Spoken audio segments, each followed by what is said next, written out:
Oi, pessoal, aqui é o Renato Gaúcho falando, tudo bem? Antes da história, dá só uma olhadinha no conjunto de gargantilha e brincos que tem para vocês essa semana. Olha só que coisa linda!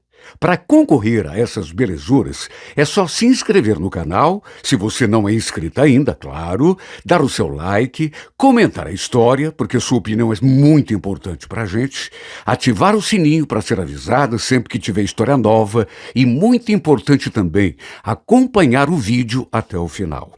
Tudo isso, gente, vai ajudar a fortalecer o nosso canal e ainda, de repente, já colocar na tua orelha e no teu pescoço essa gargantilha e esses brincos maravilhosos. Já pensou?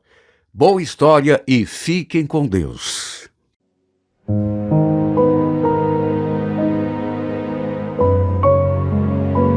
Renato Gaúcho apresenta A Força do Amor. Olha, eu acordei aquela manhã com uma sensação tão esquisita. Mas olha, um aperto no coração assim que eu não sabia explicar. Era como se fosse um aviso, uma espécie de pressentimento. Cheguei inclusive a ligar para o meu noivo para ver se estava tudo bem com ele. Como também liguei para alguns amigos, alguns parentes, mas graças a Deus estava todo mundo legal. Não tinha acontecido nada com ninguém. Aquela sensação, no entanto, me perseguiu durante o dia todo. Mesmo depois, à noitinha, quando o Ricardo passou em casa para me ver, eu ainda estava com aquele nó na garganta, aquele pressentimento ruim. Meu noivo ainda tentou me tranquilizar. Meu bem, não é nada. Isso acontece de vez em quando.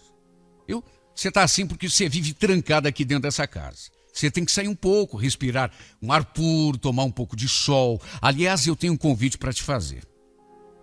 Ele disse aquilo e seu rosto já se iluminou num sorriso. Você lembra do Álvaro, aquele meu amigo lá da firma? Então, domingo é aniversário do Álvaro e ele encomendou um carneiro para fazer assado. Vai ser lá na chácara da família dele. Você lembra que uma vez a gente foi lá? Pois então, ele me convidou. Você pode levar até a tua mãe junto, se você quiser. Que tal? Realmente a gente já havia estado naquela chácara. Era um lugar bonito, cheio de verde. Tinha até um rio que corria ali bem próximo. Meu noivo estava super animado. Aliás, por ele, a gente ia para lá já naquela sexta-feira, mesma noite. Porque esse seu amigo já estava no lugar, inclusive, ajeitando tudo. Eu, no entanto, o convenci a ir no sábado de manhã, até porque não convinha pegar a estrada àquela hora, sem contar que aquele aperto no meu peito persistia. Vai que a gente se aventura e Deus me livre. Acaba acontecendo alguma coisa de ruim, melhor esperar amanhecer. No fim, ele acabou dormindo ali mesmo em casa. E no sábado de manhã, saímos, eu, ele e a minha mãe, rumo à chácara do amigo dele. Levou até uma viola para tocar lá na festa, até porque parece que tinha um outro amigo que tocava violão. Fomos escutando moda de viola do rádio do carro o trajeto todo. Para ajudar, o tempo estava legal, ensolarado, quente. Francamente, se eu não conseguisse me animar num lugar daqueles, não ia conseguir em nenhum outro lugar, porque era uma espécie de paraíso. Bom, pelo menos para mim, né, que sempre gostei de mato, de natureza. Aquela chácara era realmente linda demais. Cheia de passarinho, bichos de todos os tipos. Qualquer um se sente no paraíso no lugar daqueles. Só que mesmo assim, veja só como são as coisas. Eu sentindo aquele bem-estar por estar ali em contato com a natureza, mas ao mesmo tempo, aquela sensação ruim não tinha saído do peito. Nem eu mesma conseguia entender por que estava me sentindo daquele jeito. Porque era para eu estar feliz, animada. Só que, sei lá, aquela coisa, aquele nó na garganta, aquele pressentimento perdurava. Foi um sábado realmente muito animado, apesar de tudo. Meu noivo não desgrudou daquela viola nem por um segundo. Ele e o amigo que tocava violão se juntaram e cantaram uma música atrás da outra, só modão de viola. A churrasqueira também ficou acesa o tempo todo. Era carne, linguiça, cerveja. O amigo do Ricardo realmente não poupou dinheiro. A festa estava divertida demais. Tão divertida que chegou uma hora que eu botei na cabeça que aquela sensação ruim não tinha nada a ver. E tratei de me divertir um pouco também. Esquecer aquela espécie de pressentimento ruim. Aliás, verdade seja dita, Homem de Ouro estava ali. E eu falo isso não porque fosse meu noivo. Além de tocar viola para o pessoal, ele não descuidou de mim um instante sequer. A cada pausa, ele vinha para o meu lado, me beijava, me abraçava, perguntava se estava tudo bem, se eu queria mais um pedacinho de carne, um copo de cerveja. Aliás, a gente se dava bem demais. Mais do que isso, eu o amava tanto que já não conseguia mais imaginar a minha vida sem ele. Quando nos conhecemos, eu já morava ali na rua desde pequenininha. Ele se mudou depois. Veio de Conselheiro Mairinque, no norte do Paraná. Quando aquele caminhão de mudança estacionou na rua da nossa casa, eu não fazia nem ideia de que aquele caminhão trazia consigo o amor da minha vida. Eu o amei desde o primeiro instante. Me encantei de saída com seu jeitinho de falar, seu jeitinho de olhar. Sabe, ele tinha aquele jeitão assim meio caipira, porque nascido no interior, por mais que a gente venha para a cidade e conviva com o pessoal da cidade, fica sempre aquele sotaque. Só que aquilo, em vez de me aborrecer, pelo contrário, era um charme a mais que ele tinha. Uma coisa que me encantava ainda mais por ele. É como eu já disse, eu me encantei por esse homem desde o primeiro instante. Ele parecia um bichinho do mato quando chegou. Talvez pelo fato de ter morado no interior a vida toda, o Ricardo também sempre gostou de natureza. Tanto que ele vivia me levando em pesque-pague, em sítio de amigo, em chácara. Foi ele, aliás, que me ensinou a pescar. A primeira vez que fomos à chácara do amigo dele, por exemplo, ele passou o dia todo na beira do rio, pescando. Nem para comer largou mão daquele caniço. Eu adorava o seu jeito simples de ser. Aqueles seus modos de moço do interior. Porque, verdade seja dita, num mundo como o de hoje, em que todo mundo tem uma malandragem, todo mundo tem uma malícia, todo mundo se aproxima da gente com uma segunda intenção, o jeito dele, tão simples, tão natural, tão espontâneo, era olhar para a cara dele e perceber que era uma pessoa sincera, que era uma pessoa bem intencionada. O Ricardo, na verdade, não era apenas isso. Ele era tudo para mim. Enquanto tocava viola e cantava, eu ficava olhando para ele e agradecendo a Deus em pensamento por tê-lo colocado no meu caminho. Passamos o dia todo festando. Pessoal rindo, se divertindo, escutando música, contando piada, contando causo. Tinha outro jogando truco, enquanto eu ali, do lado da minha mãe, aproveitando também na medida do possível, só que ainda com aquela sensação esquisita, que não me largava. Minha mãe chegou a me dar um comprimido. Toma, filha, isso vai te acalmar. Só aí que você está sentindo é ansiedade, só isso. Já já você melhora. Olha, se era ansiedade, eu não sei. Só sei que não adiantou nem o comprimido. Fosse o que fosse, nem o remédio ajudou. Eu continuei com aquela coisa, aquele nó na garganta. Na parte da tarde, ali pelas 4h30, 5 horas da tarde, teve um pessoal que resolveu ir lá para a beira do rio. Como eu já disse, estava um dia bonito, ensolarado, e alguns resolveram se refrescar lá na beiradinha do rio e levaram até vara de pescar. O Ricardo foi junto, e eu naturalmente o acompanhei, enquanto a minha mãe ficou lá conversando com a mãe do Álvaro. Até eu arrisquei botar o pé dentro d'água, mas bem ali na beiradinha, porque eu sempre tive medo de água.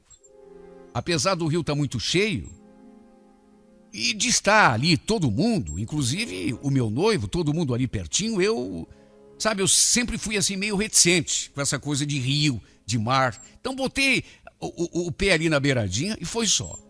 Foi quando alguém teve a ideia. Escuta aqui, cara, vamos ver quem é que consegue atravessar o rio e voltar mais rápido?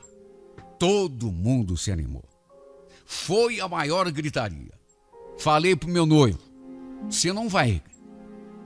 Como assim que não vou? Por que, amor? Todo mundo vai, que bobagem é essa? Você não vai. O rio tá cheio, você não tá vendo? Olha só a correnteza. Nada aqui na beiradinha, você não precisa ficar fazendo graça e pose pra ninguém. Mas, benzinho, não é questão de pose. O pessoal tá se divertindo. Você sabe que eu sei nadar muito bem, qual é o problema? Isso aqui pra mim é marolinha. Olha, podia até ser. Podia até ser. Só que, é como eu já falei, eu sempre tive muito cuidado com essa coisa de água. No mar, então, olha, eu caminho na areia e quando a água chega assim na pontinha do pé, eu já me afasto, porque eu sempre tive muito medo de água. Sempre. Nisso, um dos caras já tinha pulado dentro d'água e já estava nadando até a outra margem. E eu pedindo pro meu noivo ficar na dele, não se meter a valentão. Eu sabia que ele nadava bem. Afinal de contas, tinha crescido no mato. Nadava em rio, em açude, sabe? Desde criancinha, quer dizer, nadava bem. Desde moleque era acostumado a nadar em rio. Só que não sei, eu não queria que ele se arriscasse. Só que não adiantou. Pedi, mas não adiantou. Sabe, criança birrenta? Parecia um menino. Foi um, atravessou o rio, depois foi o segundo, foi um terceiro, e cada um que ia desafiava o outro. Olha, eu fui e já voltei, ó. Tô aqui, agora quero ver você aí, ó. Ó, quem não encarar, paga uma cerveja. Parecia um bando de meninos. Um tentando provar para o outro que conseguia fazer a travessia mais rápido. No fim, mesmo eu pedindo para ele não ir, meu noivo se jogou na água. Eu fiquei ali com o coração na mão, enquanto ele se aventurava. O rio não era muito largo, mas também não era muito estreito. Na verdade, era um rio grande, tinha correnteza e também devia ser fundo. Eu ali aflita, de olho no meu noivo dentro d'água, torcendo que ele voltasse logo, até que de repente, antes mesmo de chegar lá do outro lado, eu vi que ele parou de movimentar os braços. Que a pessoa, quando está nadando, mesmo que esteja assim, meio longe, você nota o movimento do braço. É um braço para cá, um braço... Sabe, aquelas braçadas, você percebe. De repente, ele parece que parou. No meio do rio. Eu ali aflita, de olho no meu noivo dentro d'água, torcendo que ele voltasse logo. Até que de repente, antes mesmo de chegar lá na outra margem, eu vi que ele parou de bater os braços. Quer dizer, continuava se movimentando, mas em vez de nadar, dava para ver que ele estava meio que se debatendo, como se estivesse, que Deus me perdoe, se afogando. E mesmo que devagar, sendo levado pela correnteza. Eu, desesperada, comecei a gritar: pessoal, olha lá! Está acontecendo alguma coisa com ele. Alguém ajuda, pelo amor de Deus. Não precisava nem gritar, porque eu acho que eles até já tinham percebido que alguma coisa estava errada. Porque antes mesmo de eu terminar de falar, 2 já pularam dentro d'água e foram socorrer o meu noivo. Graças a Deus, apesar da correnteza, eles conseguiram alcançá-lo e o puxaram para outra margem do rio. O problema é que, de onde eu estava, parecia que ele estava desacordado. Será, meu Deus, que ele tinha se afogado? Para aumentar a minha agonia, um dos caras começou a fazer sinais lá do outro lado, a gritar, a pedir que fossem pedir para o Álvaro pegar o barco e buscar o Ricardo, que estava lá estirado, no chão, enquanto o outro continuava em cima do meu noivo, tentando reanimá-lo. Eu fiquei ali na outra margem, até porque não sei nadar, impotente, me perguntando, meu Deus, o que será que está acontecendo? Por que ele não se levanta? Será que ele se afogou? Pelo desespero do rapaz que estava gritando, a situação era grave. E foi só depois de quase 10 minutos que o barco chegou na outra margem para apanhar o Ricardo. Quando me vi diante dele, me desesperei. O pobrezinho estava todo roxo, como se não estivesse nem respirando. Me joguei sobre ele, desesperada. Ricardo, fala comigo, amor. Fala comigo, acorda. Não brinca comigo. Ricardo, conversa comigo, amor, por favor. Eu tô assustado, você tá me deixando assustada.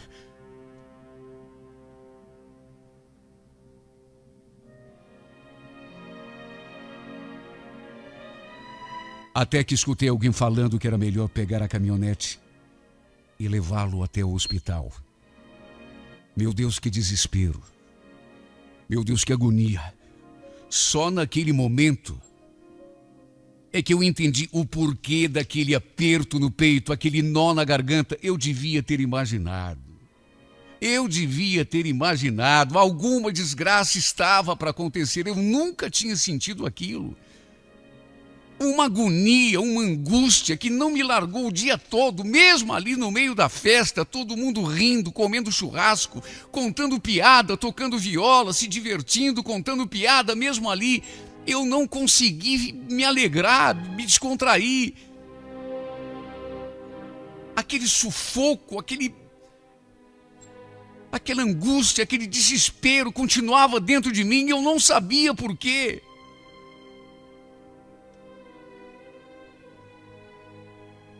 Eu devia ter imaginado. E o pior é que não pude fazer nada para evitar. Até tentei, mas não consegui. A festa naturalmente acabou ali mesmo. Não teve mais clima para nada. E o fato é que mesmo um amigo dele o tendo levado para o hospital, quando chegaram lá já era tarde demais. Perdi meu noivo do modo mais estúpido que se possa imaginar.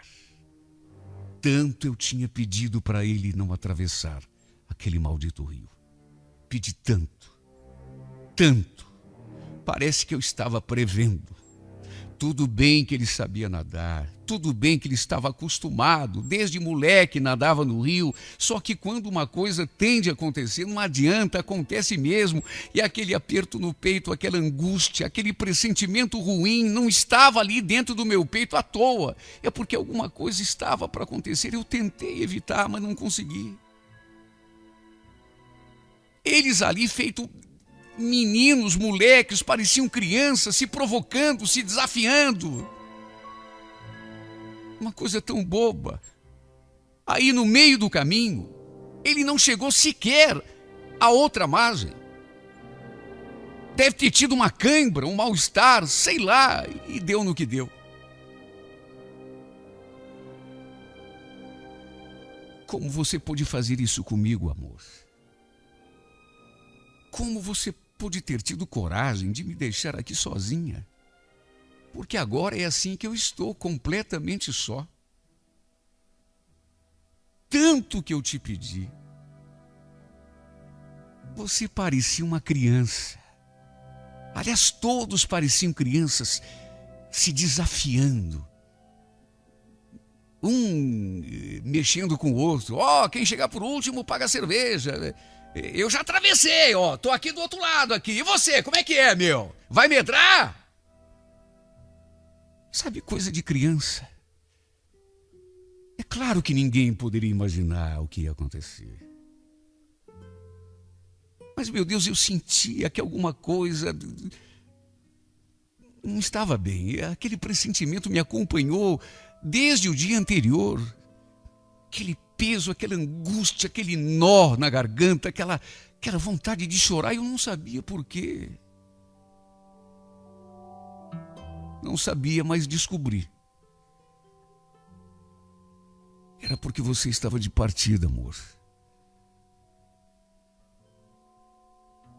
Sabe, desde aquele maldito final de semana, que eu carrego esse aperto no peito aqui comigo. Nunca mais ele me deixou.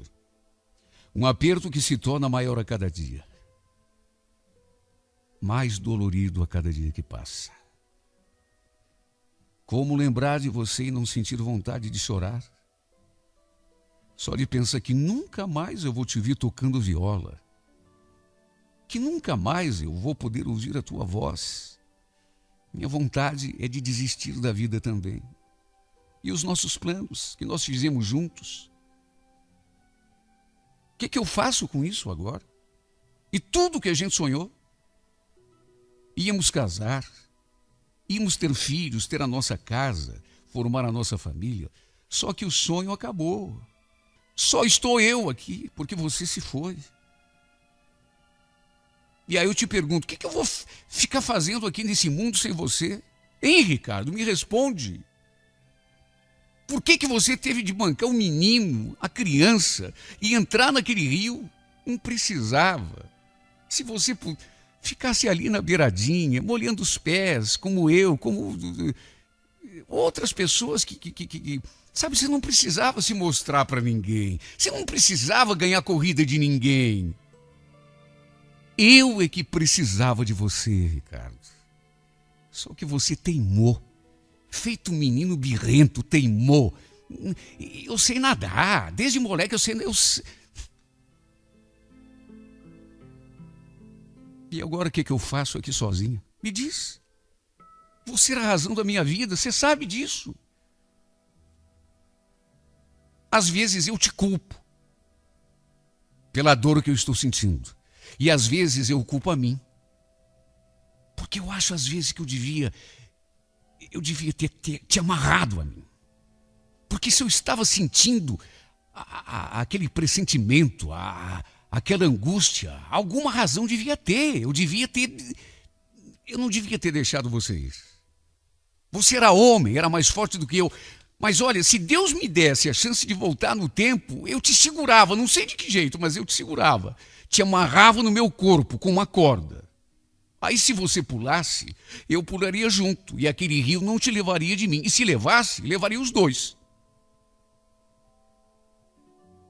Você não teria como me deixar aqui sozinha, perdida, sem rumo, do jeito que eu estou hoje. Ah, meu Deus, e essa dor, será que nunca vai passar? Não tem um minuto dessa minha vida que eu não penso em você. Eu simplesmente não consigo te esquecer. Não consigo parar de pensar no que aconteceu. Minha vida é chorar, pedir a Deus que me leve ao teu encontro. Mesmo já passado tanto tempo, eu ainda não consigo tocar a minha vida, recuperar a vontade de viver. Não tenho gosto para nada. Eu não tenho vontade de mais nada. Porque tudo que eu fiz durante muito tempo foi em parceria. Você era meu parceiro. Era para você ser meu companheiro pelo resto da vida. Só que de repente você me deixou aqui sozinha. Eu faço o que agora? Com certeza vou te carregar na memória para sempre. E sei que não vou ter paz enquanto não estivermos juntos de novo. Sabe, as pessoas dizem que eu tenho de reagir. Minha mãe vive falando, filha, você é tão nova, ele morreu, mas você continua viva, você não pode se entregar assim. Você precisa seguir com a tua vida. As pessoas repetem isso a exaustão. Eu acho que é a coisa que eu mais ouço desde que você morreu. Que eu tenho que seguir com a minha vida, mas é que essas pessoas não se dão conta, Ricardo, de que eu não tenho mais vida. A minha vida era você. Elas não se dão conta de que eu continuo andando, eu continuo falando, como se estivesse vivendo, mas estou morta por dentro, morta e com a alma sepultada, desde que as águas daquele maldito rio levaram para sempre consigo aquela que era a minha única razão de viver.